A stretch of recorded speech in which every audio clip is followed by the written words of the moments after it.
Okay, अस्सलाम वालेकुम students. I am your teacher miss नू अंसारी। आज का जो हमारा टॉपिक है वो है कंप्लीट आपका पास्ट कंटिन्यूस टेंस, जिसका बनाना है हमने पैसिव वॉइस। ठीक है, तो हम पैसिव वॉइस पे आज प्रैक्टिस करेंगे और इसी के मुतालिक हम सीखेंगे कि इसमें क्या क्या है, क्या करना है हमने। राइट, तो चलें शुरू करते हैं अपना टॉपिक।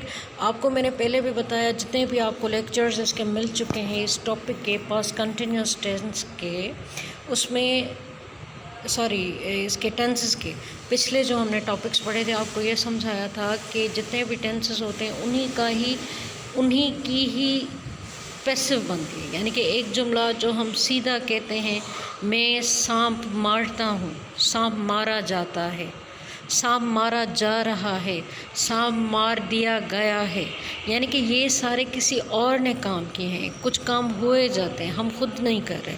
तो एक्टिव वॉइस उसे कहते हैं बेटा जो काम आप खुद करते हैं, सीधा करते हैं, और जो काम दूसरों के ज़रिए करवाए जाते हैं, दूसरे करते हैं, उसको कहते हैं पैसिव वॉइस। ठीक है, तो प्रेजेंट पे तो हमने बहुत सारा काम किया, प्रेजेंट पे हमने डिस्कस किया, उसके लेक्चर्स भी आप तक पहुंच चुके हैं, और पास्ट सही सिंपल का भी आपको मैंने भेज दिया था लेक्चर कंप्लीट बना के। और अब ये जो टॉपिक है हमारा जिस पे मैंने लेक्चर बनाया है वो है पास्ट कंटिन्यूस का पैसिव वॉइस। तो गौर से सुनिएगा और फिर इसकी एक्सरसाइज भी कीजिएगा। सबसे पहले आप याद रखें, थर्ड फॉर्म बिंग वर्ब के बाद थर्ड फॉर्म जब भी आएगा वो पैसिव वॉइस होगा। वो भले इज़ एम आर के साथ आए, डू डज के साथ आए, वाज वर के साथ हो, हेड के साथ हो, विल शेल के साथ हो, उनके बाद जब भी थर्ड फॉर्म लगेगा वो पैसिव वॉइस का सेंटेंस बन जाएगा। इस बात पे आपने गौर करते रहना है। और सबसे बड़ी अहम बात बेटा, उर्दू भी आप सामने, आप जब उर्दू में ये जुमले नहीं बोलेंगे तो आपको कभी भी पैसिव वॉइस समझ नहीं आएगा। जैसे कि हम टेंसेस में प्रैक्टिस करते हैं। चले, नंबर 1 एक्टिव वॉइस में सेंटेंस क्या है, पास्ट कंटिन्यूस का बहुत ही सिंपल सेंटेंस लिखा हुआ है, I was reciting the holy Quran. अब यहाँ पे 3-4 चीज़ें सीखने वाली। नंबर 1, कुरान पाक द होली कुरान होता है, यानी कि पाक किताब हमेशा कैपिटल में लिखता है, जिसकी बात अक्सर हम करते हैं। अगर तौबा नाउज़ बिल्लाह आपने इसको स्मॉल कर दिया या क्यू को स्मॉल एबीसी में लिखा, इसका मतलब है कि तौबा नाउज़ बिल्लाह कुरान पाक झूठा है, गलत है, फेक है। तो लिखाई में इसकी मीनिंग यूँ आएगी बेटा। तो बड़े केयरफुल रहें, हमेशा होली एंड कुरान का क्यू कैपिटल में लिखें। तो अब दूसरी बात, आई वॉज रिसाइटिंग, कोई भी दुनिया की पाक किताब हो, भले वो बाइबल हो, तौरात हो, ज़बूर हो, इंजील हो, रामायण हो, ठीक है, और कोई भी किसी भी रिलीजन की, किसी भी मज़हब की कोई भी पाक किताब जब वो पढ़ते हैं, पढ़ने वाले, जैसे कि हम मुसलमान हैं कुरान पाक पढ़ते हैं, उनकी कुरान पाक की तिलावत करते हैं, हिंदू जो है रामायण की तिलावत करते हैं, उसको पढ़ते हैं, क्रिश्चियन जो है बाइबल की तिलावत करते हैं, उसको मानते हैं, उस पर बिलीव करते हैं। तो कोई भी हो बेटा दुनिया का, तो उसके लिए एक पर्टिकुलर वर्ड आता है, वो कभी रीड नहीं कहते, कभी नहीं कहते, उसके लिए आता है वर्ड रिसाइट। याद रखिएगा ये। अगर हम आपको कुरान पाक की तो वैसे ही पता है डिस्कशंस होती हैं, यहाँ पे अगर हम कहें बाइबल, हम यहाँ पे करें क्रिश्चियंस आर रीडिंग बाइबल, गलत होगा। क्या होगा? Christians are reciting Bible. याद रखिएगा, ये इन्हें कहते हैं फिक्स इंग्लिश या फिक्स वोकेबलरी या टर्मिनोलॉजी, यानी कि उन जो पर्टिकुलर वर्ड्स हैं जिस चीज़ के लिए हैं, उनके लिए आपने वहीं पे यूज़ करना है, उनको आप चेंज नहीं कर सकते। एक और मैं इससे मिलता जुलता आपको एग्जांपल दूँ यहाँ पे, ताकि आपको बात अच्छे से समझ आए। जैसे कि हम कहते हैं गुड, गुड की वैसे तो मीनिंग क्या है? अच्छा, क्लियर। जब हम कहते हैं, आपने अक्सर यहाँ स्कूल आते हुए देखा होगा, डॉक्स है यहाँ पे, जहाँ पे सामान रखा जाता है जो फॉरेन कंट्री से आते हैं, तो वहाँ पे लिखा होता है गुड्स। तो यहाँ के गुड्स की मीनिंग क्या होती है? सामान, साजो सामान। यहाँ पे गुड्स की मीनिंग अच्छा नहीं होती, साजो सामान को कहते हैं गुड्स। ओके, तो इसी तरीके से बेटा ये टर्मिनोलॉजी है, इन पे आपने काम करते रहना है। तो वापस आते हैं, दो चीज़ें आपने समझी। I was reciting the holy Quran. I के साथ वॉज क्यों आया? पर रूल हमेशा सिंगुलर के साथ क्या आएगा? Were. I was, she was, he was, they were. तो I, we, you, I, he, she, it और कोई भी सिंगुलर होगा, कोई भी वाहिद चीज़ होगी, उसके साथ हमेशा वाज का यूज़ आएगा पास्ट में। ऐसा ही दे, यू, वी के साथ और प्लूरल के साथ हमेशा आपका जो बिंग वर्ब आएगा वो है वर। ये कॉन्सेप्ट अपना क्लियर कर लें। तो आई was reciting the holy Quran में कुरान पाक की तिलावत कर रही थी। अब सुनिए, जब ये पैसिव में चेंज होगा तो पहला रूल क्या आता है? आपका सब्जेक्ट क्या बन जाता है? आपका ऑब्जेक्ट, मी। ठीक है। अब यहाँ पे जो है बाय लगा हुआ है क्योंकि ये काम किया जाता है। The holy Quran was being recited by me. Quran पाक की तिलावत की जा रही थी। ठीक है। यहाँ पे द होली कुरान जो आपका ऑब्जेक्ट है वो आ गया पहले, बिंग वर्ब वाज आ गया और उसके साथ थर्ड फॉर्म ने बीइंग लिया। ये आप भले प्रेजेंट के भी बनाएंगे, कंटिन्यूस हमेशा इज़ बिंग होगा, आर बिंग होगा, ठीक है, वाज बिंग होगा, वर बिंग होगा और उसके बाद वर्ब की थर्ड फॉर्म का यूज़ होगा पैसिव बनाने के लिए। ये प्रेजेंट में ये आएंगे और पास्ट में वाज और वर्ब के साथ आएगा। Is it clear? Now they were selecting apples. वो जो सेब थे उनको चूज़ कर रहे थे, सेलेक्ट कर रहे थे, इंतखाब कर रहे थे। अब apples were being selected by them. सेबों का इंतखाब किया जा रहा था, उनसे किया जा रहा था, वो कर रहे थे। ठीक है। तो मीनिंग जो है थोड़ी घूमती है, आप खुद नहीं करते, कोई और कर रहा है। ठीक है। यहाँ पे देखें, they were selecting apples, apples were being selected by them, apples were being selected by them. तो यहाँ पे क्या हुआ आपका बेटा? आपका वर्बिंग, आपका यहाँ पे क्या यूज़ हो? वर्बिंग सेलेक्टेड। तो इन चीज़ों पे प्लीज़ फोकस करें। अगर आपने एक जुमला भी अच्छे से समझ लिया ना, आपको दूसरे ऑटोमेटिक आ जाएंगे। He was not taking a bath. वो नहीं नहा रहा था, शावर नहीं लेना चाह रहा था। A bath was not being taken by him. Is it clear? उससे नहीं नहा जा रहा था। हमेशा कहते ना, उसे नहीं नहा जा रहा था, उसे खाया नहीं जा रहा था, उसे घूमा नहीं जा रहा था, उसे टीवी देखी नहीं जा रही थी, वो मुझे देख ही नहीं सकता था। तो ये सकता था वाला भी मैं आपको बताऊंगा, यानी कि बताऊंगी ये खुद से आप नहीं करते काम, यानी कि ये होए जाते हैं। इसी का नाम है पैसिव वॉइस। उसे देखा ही नहीं जा रहा था, उसे बोला ही नहीं जा रहा था, उसे इंतज़ार ही नहीं किया जा रहा था, उसे पढ़ा ही नहीं जा रहा था, उसको बयान करना किया ही नहीं जा रहा था, उसे बयान किया ही नहीं जा रहा था। ठीक है। उसे गाड़ियाँ खड़ी नहीं हो पा रही थी। तो यानी कि वो काम जो दूसरे नहीं कर रहे थे, पास्ट कंटिन्यूस, तो मैं नहीं कर सकता था या मैं नहीं कर रहा था। लेकिन यहाँ पे क्या करे? उससे नहीं हुआ जा रहा था, मुझसे सेब खाए नहीं जा रहे थे। ठीक है बेटा, मुझसे शॉपिंग की नहीं जा रही थी, मुझसे इंतज़ार नहीं किया जा रहा था। तो वो काम आप नहीं ऑटोमेटिक करते पैसिव वॉइस में, यानी कि आपसे हुआ ही जा रहा था। तो इसी तरीके से आपने जब भी पैसिव वॉइस समझना है, पहले उर्दू का कॉन्सेप्ट क्लियर करें। आपका उर्दू में जब आप बोलते हैं सारा दिन, वो आपका कॉन्सेप्ट क्लियर नहीं है, पैसिव वॉइस समझना इम्पॉसिबल है, नहीं समझेंगे, इसकी कोई पॉसिबिलिटी नहीं कि ऐसे ही आपको समझ आ जाए, हवा में बस आ जाए। ये आप बिंग वर्ब लगा के कभी नहीं समझ आएगा जब तक आपका थॉट प्रोसेस क्लियर नहीं होगा। क्लियर? अब एक और जुमला सुने, what she is swaying my shirt. अब यहाँ पे तो ये क्लियर लिखा हुआ है कि ये पास्ट कंटिन्यूस का सेंटेंस है। Was she sewing my shirt, क्या वो मेरी शर्ट सिलाई कर रही थी। लेकिन जब ये पैसिव में चेंज होगा, ये क्वेश्चन है number 1, this is a question, क्योंकि बिंग वर्ब आपका शुरू में है। तो जब इसको आप चेंज करेंगे पैसिवाइज में तो ऑटोमेटिकली क्या हो जाएगा, इसका एक रूल है। वो रूल क्या है, हमेशा क्वेश्चन बनाने के लिए आपके बिंग वर्ब शुरू में आते हैं।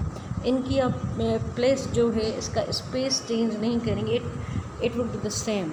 ठीक है, अब चेंज क्या होता है, आपका ऑब्जेक्ट वो प्लेस ले लेता है सब्जेक्ट की। Was my shirt being sewn, okay, ये देखें, was my shirt, there is was my shirt being swing by her, क्या मेरी शर्ट उससे सी जा रही थी। ठीक है, बनाई जा रही थी, यानी कि वो खुद से नहीं, उससे काम वो हुआ जा रहा था, उसमें ये स्टेमिना थी, वो खुशी से बनाना चाह रही थी, ये बेजारी से करना चाह रही थी। मोस्ट ऑफ चीज़ें आप खुशी से नहीं करते, मजबूरी से करते हैं, तो ये शर्ट भी ऐसे ही है। ठीक है, मुझसे खाया नहीं जाता, मैं खाती हूँ, फ़र्क है कि नहीं है। उससे खाया नहीं जा रहा, उससे खाया नहीं जा रहा था, दिस इज़ अ पैसिवाइज। तो पहले आप जब घर में उर्दू बोलते हैं, प्लीज़ उन सेंटेंसेस पे गौर करें, पैसिवाइज ऑटोमेटिक आपको इंग्लिश में समझ आएगा। ठीक है, अब देखिए number 5, she was not speaking the truth, वो सच नहीं बोल रही थी। अब मैं कहूँ, मैं अपने लिए कहूँ, मैं सच नहीं बोल रही थी। अब मैं कहूँ, मुझसे सच बोला नहीं जा रहा था, उससे सच बोला नहीं जा रहा था। तो आप देखिए कितना बड़ा डिफरेंस है, लैंग्वेज का कितना बड़ा फ़र्क है सेंटेंस का। कि एक तो मैं सच नहीं बोल रही थी, यानी कि मैं जानबूझ के नहीं बोल रही थी। ठीक है, मुझे पता भी था, मुझे इल्म भी था, लेकिन मैंने झूठ बोला, मैंने फेस नहीं किया। लेकिन मुझसे झूठ बोला नहीं जा रहा था, यानी कि मैं कैसे बोलूँ, ये मेरी अना के, मेरी वो नेचर के ख़िलाफ़ है। तो दोनों जुमलों में बहुत बड़ा तफात है। ठीक है, इसको आपने समझना है बेटा। जब तक आपका कॉन्सेप्ट क्लियर नहीं, दुनिया में इम्पॉसिबल है ग्रामर का आना, मुमकिन नहीं। हाँ, सीख सकते हैं कॉपी टाइप के, यहाँ पे वाज रखो, वहाँ पे ये रखो, ये रखो, लेकिन समझ नहीं आएगा, कभी नहीं समझ पाएंगे, इम्पॉसिबल। तो ये सेंटेंस देखें, the truth was not being spoken by हर, उससे झूठ बोला नहीं जा रहा था। ठीक है, फ़र्क है कि नहीं है। She was not speaking the truth, वो सच नहीं बोल रही थी, उससे झूठ बोला नहीं जा रहा था। वो खड़ी तो थी, उसको हमने खड़ा कर दिया, कोर्ट में झूठी गवाही दो, लेकिन उससे झूठ बोला नहीं जा रहा था। एक मरतबा फिर मैं रिपीट करती हूँ उर्दू में, ताकि आपके कॉन्सेप्ट्स इंग्लिश को देखे क्लियर हों। I was reciting the holy Quran, the holy Quran was being recited by me, मैं कुरान पाक की रेसिटेशन कर रही थी, तिलावत कर रही थी, कुरान पाक की तिलावत हो ही जा रही थी। ठीक है, दे वर सेलेक्टिंग एप्पल्स, वो सेब सेलेक्ट कर रहे थे। एप्पल्स जो हैं, यहाँ पे सेबों की सिलेक्शन की जा रही थी। ठीक है, उसके बाद नहाया, उससे नहाया, वो नहीं नहाया या नहीं नहा रहा था, उसे नहाया नहीं गया।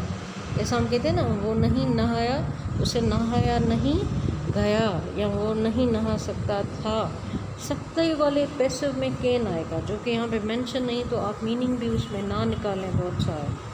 क्लियर, उसे नहाया नहीं जा रहा था, आप इस तरीके से मीनिंग निकालें, सकते वाले को छोड़ दें। ठीक है, उसे नहाया नहीं जा रहा था, उसे खाया नहीं जा रहा था, सेब नहीं तोड़े जा रहे थे, मुझसे कुरान पाक की तिलावत नहीं हो, अगर नेगेटिव में इस जुमले को करेंगे तो नहीं की जा रही थी। ठीक है, तो इसी तरीके से आप, मुझसे सच नहीं बोला जा रहा था, मुझसे झूठ नहीं बोला जा रहा था।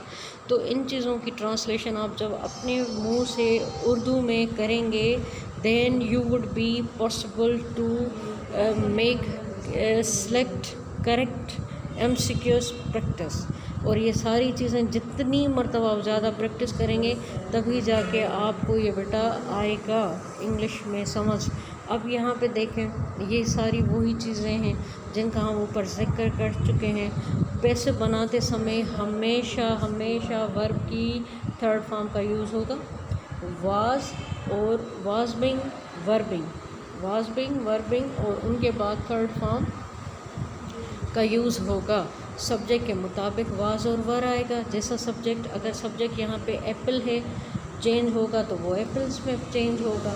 तो ये सारी चीज़ें आपने प्रैक्टिसाइज इन पे करना है। और क्या कहते हैं, एक मरतबा फिर ये एक एक्टिविटी है और इस पे हम थोड़ा काम करते हैं। यहाँ पे ये आपके काम की चीज़ें। अब ये मिसालें हैं। अब इन मिसालों को हमने क्या करना है, अब इन मिसालों में आप देखिए, put into the passive voice. अब कह रहा है इन सारे सेंटेंसेस को आपने पैसिव वॉइस में चेंज करना है। कुछ में मैं आपकी हेल्प करूँगी, बाकी आपका होमवर्क है, आपने कॉपी पे करना है और वो कॉपी आपने सबमिट भी करवानी है। नंबर 1 जो है that is your we were feeling some pain. हम कुछ दर्द महसूस कर रहे थे।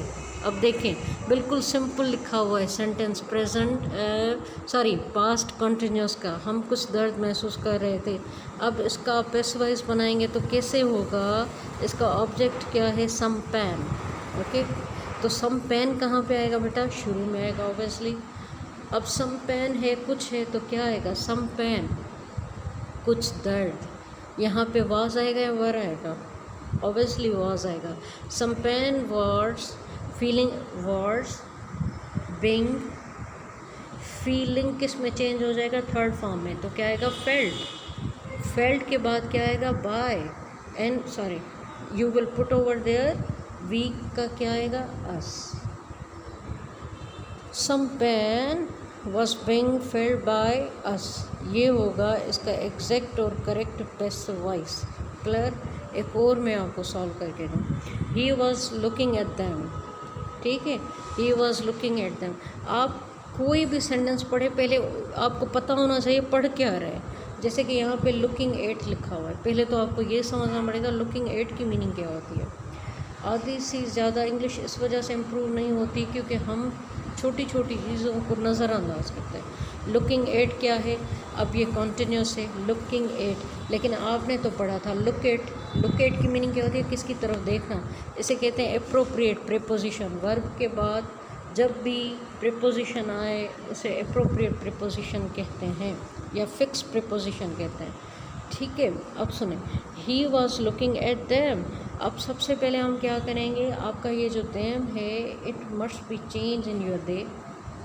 अब जबकि ये सेंटेंस जो बना हुआ है, ये सेंटेंस आपका बना हुआ है कंटिन्यूस में, कौन से टेंस में, पास्ट कंटिन्यूस में, तो दे के साथ क्या आएगा, वर आएगा, दे वर। अब हमें पता है हमें पैसिव वॉइस बनाना है, ऑब्वियसली वर के साथ हमेशा बिंग आएगा।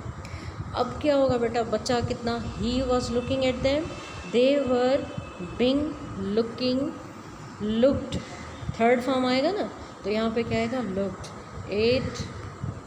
अब क्या आएगा, देम, तो आपका देम दे में चेंज हो गया, he was looking at them. अब क्या होगा, आप मुझे बताए कोई, they were being looked at by him. He change किस में होगा, हिम में चेंज होगा। Is it clear. तो इसी तरीके से आपने छोटे, देखिए मिस्टेक मसला नहीं, मैं भी करती हूँ, मैं डेली मिस्टेक करती हूँ, हज़ारों मिस्टेक्स करती हूँ। मसला ये नहीं है कि गलती हो रही है, मसला ये कि आप करते कितना, ठीक है। एक तीसरा भी मैं आपको सॉल्व करके बताऊँगी, इसकी एक्टिविटी आपने कैसे करनी है। She was knocking at the door. अब देखें, नॉक एट क्या है, नॉक, NOC के नॉक, उसके बाद एट, ये भी अप्रोप्रिएट प्रीपोजिशन है। अब ये अप्रोप्रिएट प्रीपोजिशन है तो आपने फोकस कहाँ पे करना है, नॉक पे करना है। अच्छा, मैं सोच रहा हूँ ये आपको एक सेंटेंस होमवर्क दे दूँ क्योंकि ये दोनों एक दूसरे बिल्कुल मिलते जुलते हैं, तो आपको मैं करवाते, ये आपका होमवर्क है, आप करें इसे, क्योंकि लुकिंग एट का मैंने बताया दिया, इसी तरीके से नॉकिंग एट है, एक ही वर्ड का चेंज होगा, बाकी सेम रहेगा। नंबर 4 पे आए, you were not playing the cards. इसका क्या होगा बेटा, इसका ये होगा द कार्ड्स। अब देखें, द कार्ड्स, जल्दबाजी मत किया करें प्लीज़, द कार्ड्स, CARDS, तो ये क्या होगा, प्लूरल, तो प्लूरल के साथ हमेशा क्या आएगा, were being. The cards were being, the cards were being, याद रखिएगा।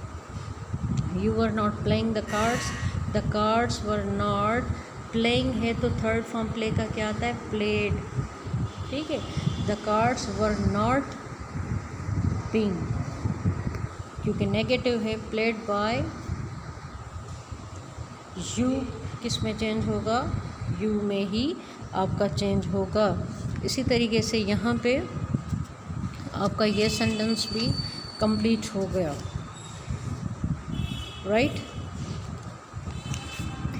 तो आपने इनकी प्रैक्टिस करें और मज़ीद आगे मैं आपको सेंटेंसेस बता रही हूँ, उनको आप देखें, ठीक है। नेगेटिव बनाने के लिए हमेशा एक चीज़ याद रखिएगा, वाज या वर, बिंग जो है उनके बीच में नेगेटिव आएगा।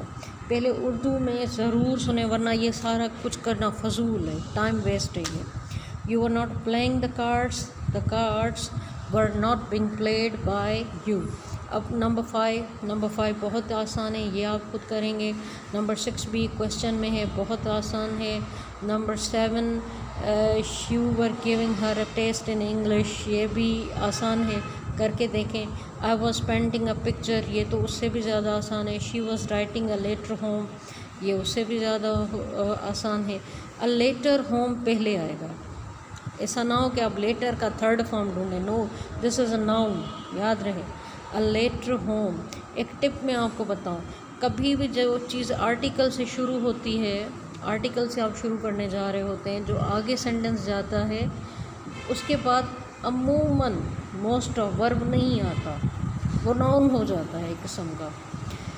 She was writing a letter home, तो इसका क्या होगा, सिंपली ट्राई करते हैं। अ लेटर होम आएगा या वाज बीच में आएगा, राइटिंग बाद में आएगा, शी पहले आएगा या एंड में आएगा, आप ये खुद करें। I was learning my lesson, इसमें क्या होगा, एक बात सुने, यहाँ पे सेंटेंस जो शुरू होगा ना बेटा, वो माई लेसन से होगा, यहाँ तक आप सुनना। अब आगे चलें। He was not driving this car, अच्छा अब यहाँ पे कहाँ से शुरू होगा, देखिए ये इन्हें कहते हैं डिटर्मिनर्स ऑफ इंग्लिश, जो आपको एक सिग्नल देते हैं कि यहाँ से हमें शुरू करना, ये सिग्नल्स दे रहे हैं। आपका आर्टिकल, आपका क्या कहते हैं एडजेक्टिव भी कौन सा, न्यूमरल वाला, जिसमें काउंटिंग के वर्ड्स हों, लाइक सम, एनी, ऐसे वाले। और ये दूसरे डेमॉन्स्ट्रेटिव जिन्हें कहते हैं प्रोनाउन। डेमॉन्स्ट्रेटिव प्रोनाउन क्या होते हैं, दिस, दैट, दीज, दोज, याद रहें। ये आपको एक सेंटेंस में बिल्ड करके देते हैं आपको एक चेन कि अब यहाँ से शुरू होना है। Were you closing the door, अब अच्छा देखें फिर से आ गया। ये अगर छोटी छोटी टिप्स आपके माइंड में क्लियर हो जाएं, थॉट क्लियर हो जाए, तो आप कभी भी गलती नहीं करेंगे। They were not clearing the road, अब फिर से आर्टिकल आ गया। He was doing his duty, अब ये क्या हो गया, he was doing his duty, तो यहाँ पे तो खुद ही नाउन क्लियर है। ड्यूटी क्या है, सिंगुलर है। ड्यूटी वर कभी नहीं होगा, duty was being done by him, okay. अब देखें, वर यू प्लकिंग फ्लावर्स, कितना, ये फ्लावर्स नहीं होता। मैंने आपको लिंग्विस्टिक बताया था क्लास में, प्रोनंसिएशन आपको मैंने पूरा 15 दिन यही बताया था। इसकी आपने प्रोनंसिएशन क्लियर करें, ये फ्लावर नहीं, it's flower, okay, it's flower. तो यहाँ पे फ्लावर्स प्लूरल है, तो फ्लावर्स वर। अच्छा एक और बात सुने, चीज़ों को पहले सिंपल किया करें। अगर ये क्वेश्चन में थोड़ा डिफ़िकल्ट लग रहा है, पहले आप इसको सिंपल में चेंज करें। फ्लावर्स वर बीइंग, प्लग का प्लग्ड होगा बाय यू, ओके। अब इसको क्वेश्चन में कैसे करेंगे, अब ये क्वेश्चन है तो वर फ्लावर्स शुरू हो जाएगा, were flowers being plucked by you. तो वो ये आपके सेंटेंस कितने बने, 15, ये 20 सेंटेंसेस की प्रैक्टिस करवाइए आपको। आई एम होपफुल कि आपको समझ आया होगा, और इन पे आपने सारे ये मुझे चेंज करके आप अपनी कॉपी में भी पुट करें और मुझे यहाँ पे ये एक्टिविटी करके भेजें, ओके। तब तक के लिए अल्लाह हाफ़िज़। अगला लेक्चर आपको जल्दी मैं इसका पैसे वाइज का अपलोड कर दूँगी, आप देख लीजिएगा।